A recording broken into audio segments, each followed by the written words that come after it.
Welcome back to Tennis Manager 25, episode number 4.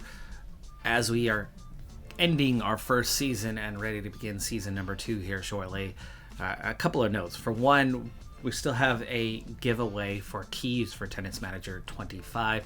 The next and final reveal will be at the beginning of episode 5. And as for our schedule on when that's coming out and when to expect further episodes in the series, we're on episode 4, and that's 4 episodes in 4 days. I will not be maintaining that sort of pace, though we are just getting things going here.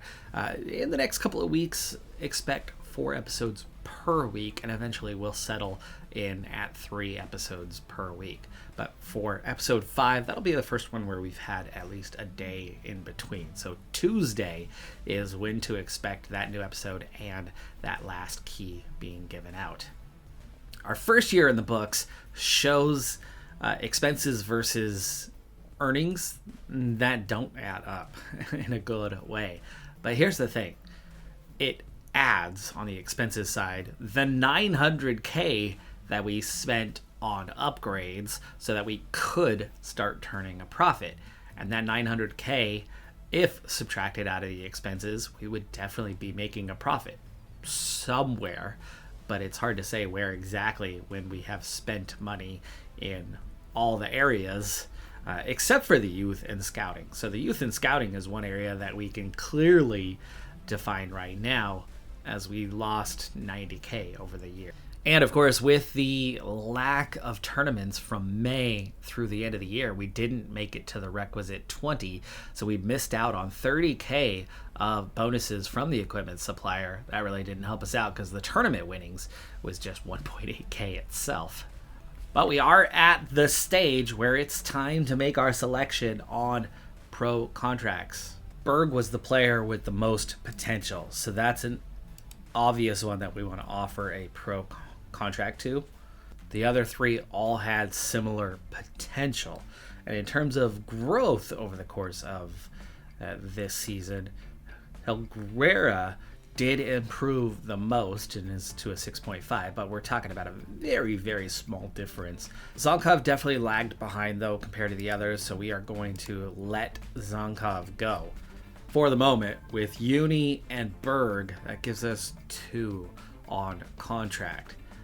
Helguera and Hriernev, expectations are pretty low, and I don't expect to see much happening from that group. So I think what we're going to ultimately do is we're going to take 1 more. 3 is actually a pretty healthy number for the staff that we have to be able to help in development. So we're going to offer a pro contract to Helguera, but Hriernev, I'm going to let Hriernev go. So we'll take on 2. Both signed identical 3-season, 50% revenue share contracts. So a little bit lower than what we have with Uni, who was at 61%, but also had a 3-year deal. But that also gives me an idea of what those initial contracts are going to look like, specifically the 3-year deal part, on how often we can free up spots as we grow the team here down the road, because we're going to have another class coming in here shortly.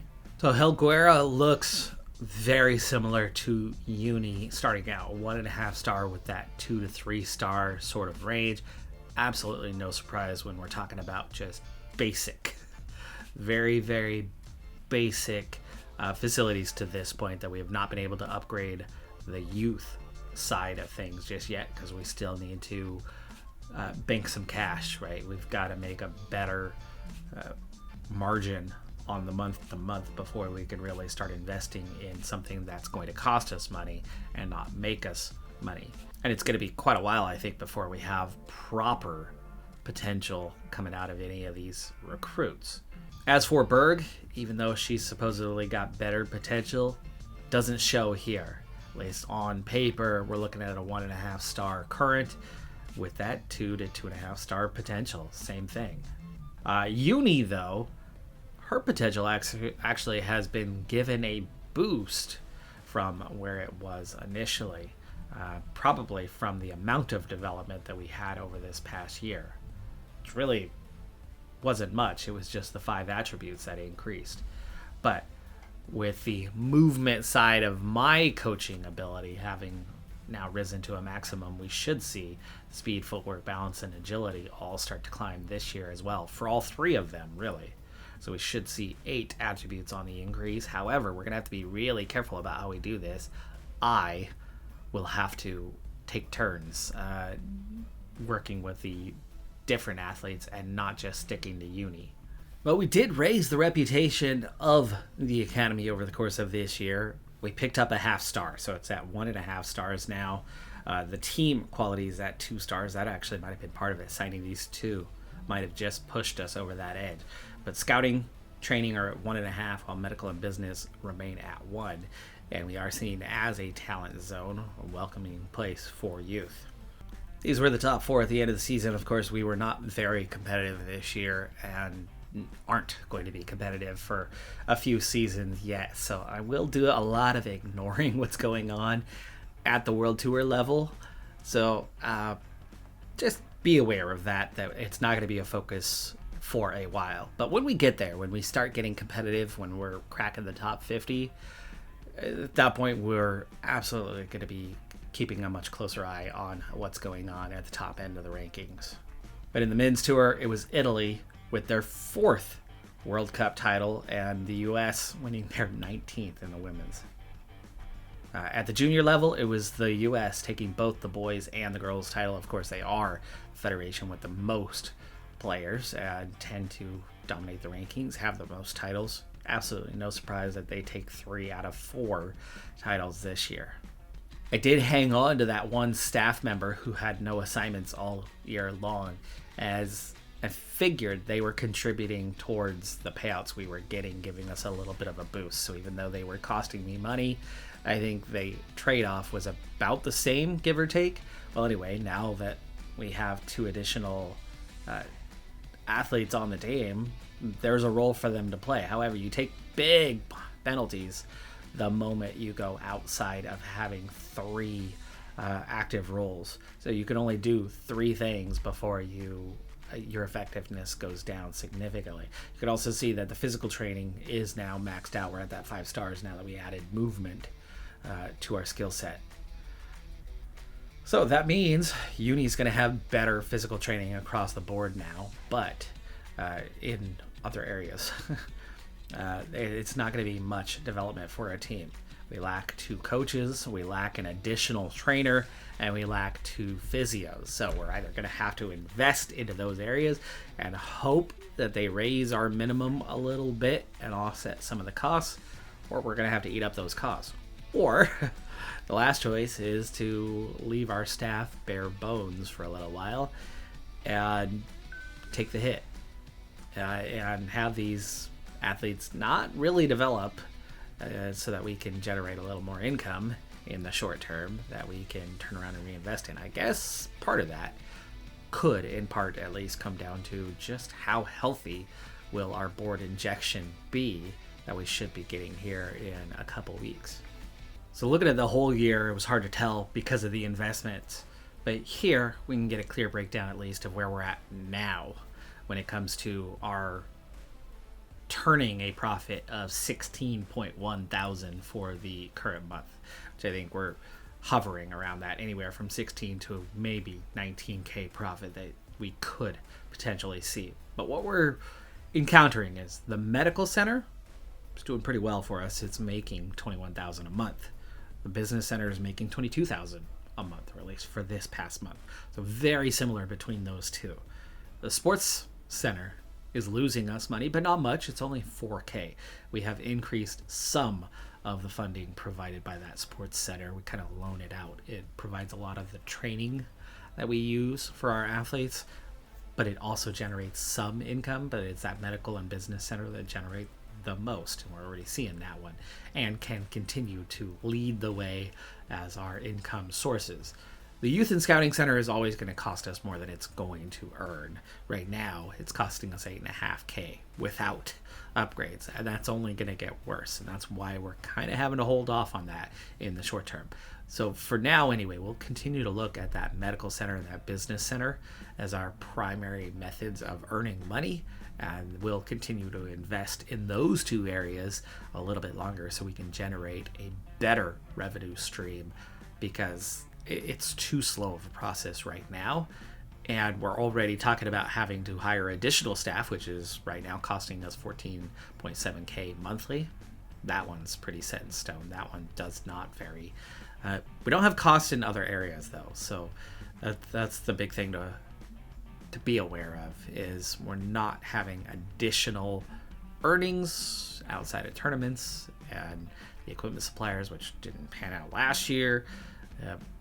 The board itself is kind of a December only. They could, if we're sitting on too much money, they could pull some of that out for themselves and take a payday every once in a while. They tend to inject more money than they take out.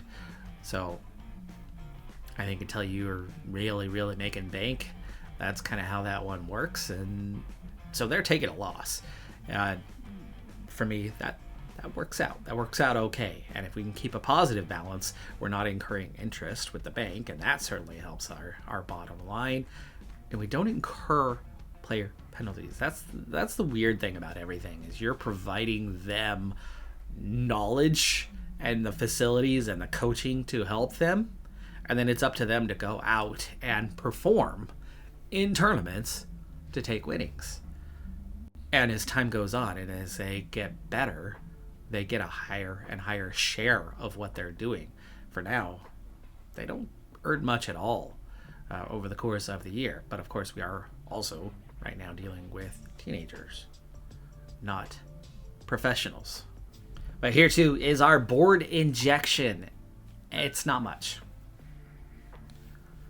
269,000, just shy of 270. So 270K is certainly not nothing. It is an upgrade, but it's not a whole lot, and we're going to have to rely more and more heavily on the profit that we are able to turn in time. But with 455K to spend right now, here in a moment anyway, we'll start off a new upgrade.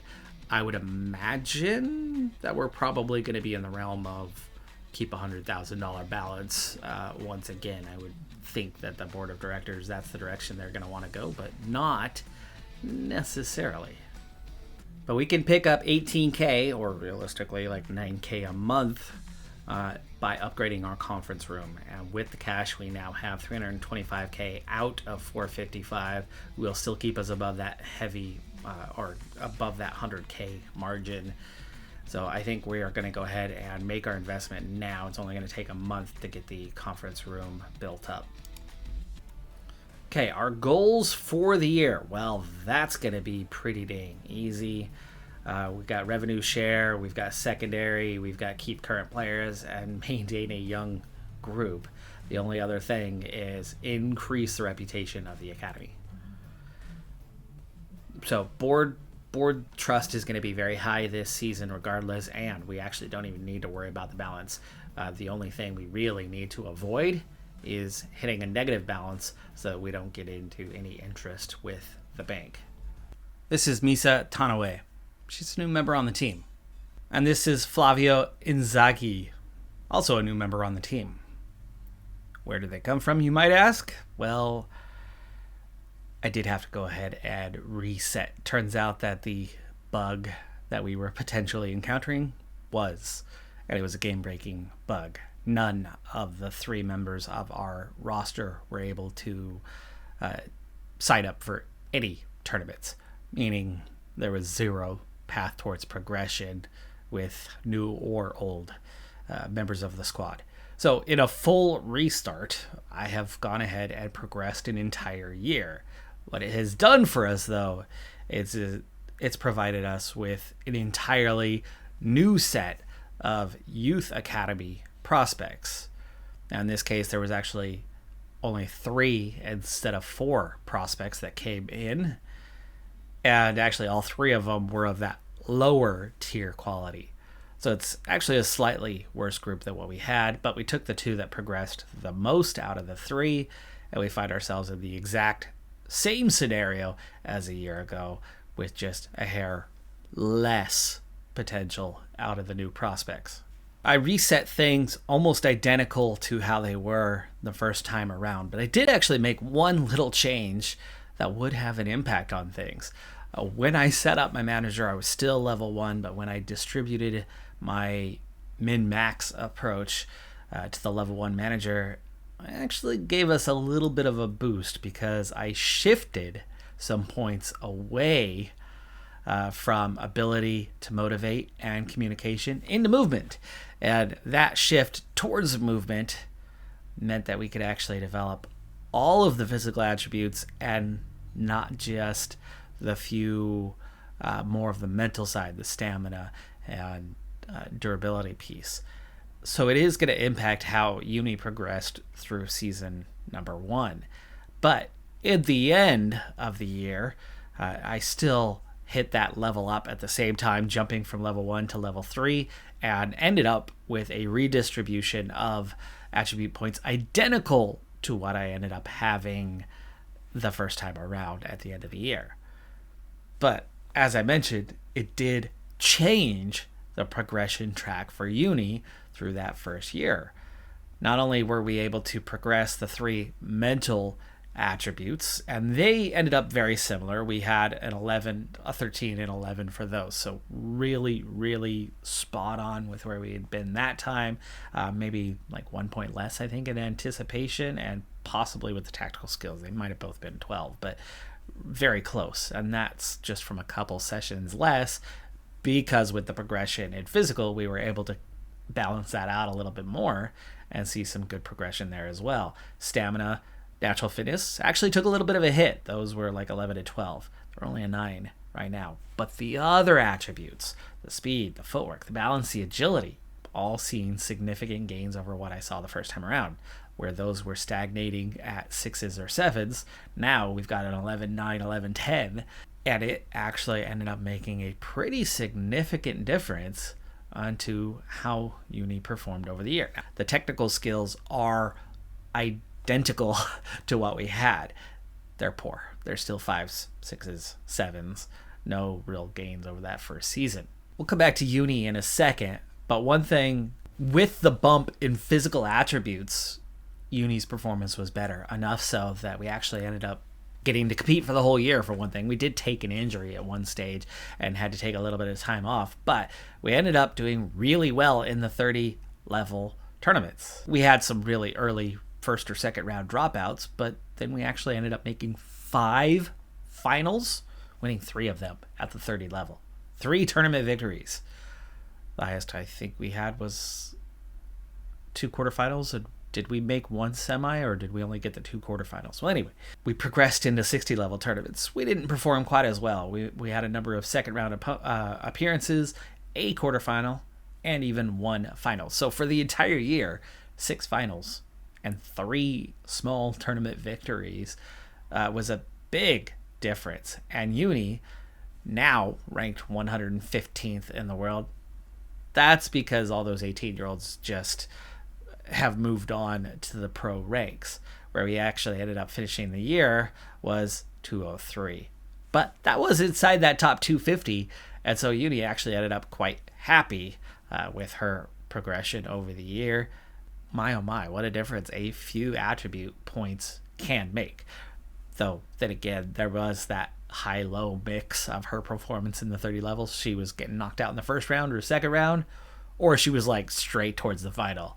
It was really weird how that one kind of worked, because it really was not just the end of the season. Our wins were in the early weeks, mid-season, and late season. So it was spread throughout the year. It didn't just happen by the end of the season as we progressed. So a little fortunate, a little bit of luck on our side. But moving on to how everything else went. Everything else went almost exactly how year 1 played out. Our finances, very similar right now, $278K. The balance over the course of the year as I made the same or very, very similar upgrades to the facilities. We ended up with about 12K positive monthly balance at the end of the year.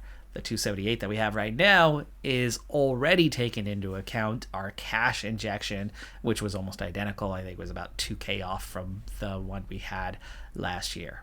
Now, on the coaching side, the staff is identical right now. We're still lacking that additional, and I'm still planning on going down that path of hiring one coach to help complement and develop athletes. Though honestly, the finances matter way more than coaching and player development, because these players have a very limited potential. So, like one.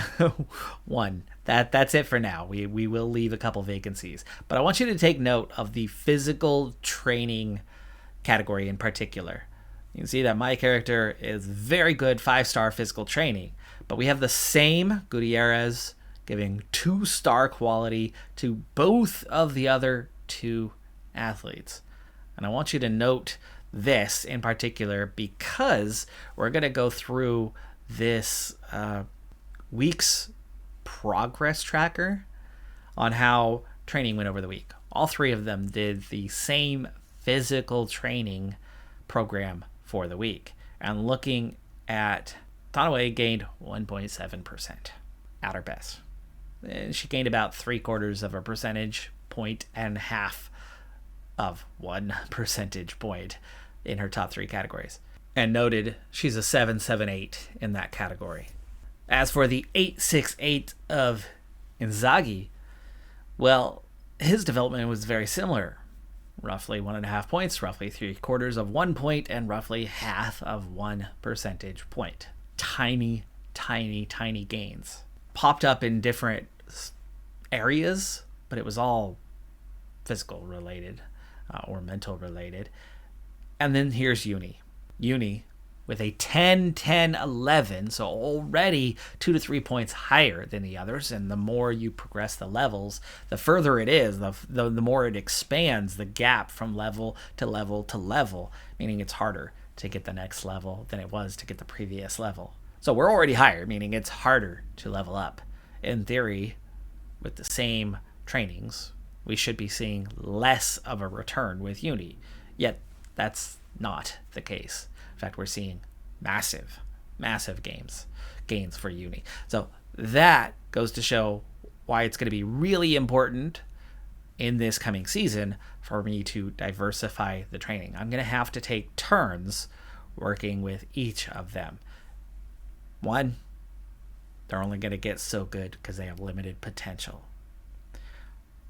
2, level to level, the gap grows. So if we want them to perform, if we want them to be happy, if they want them to be semi-useful, it's going to be really important that I work with all of the athletes in a rotating pattern here for a while.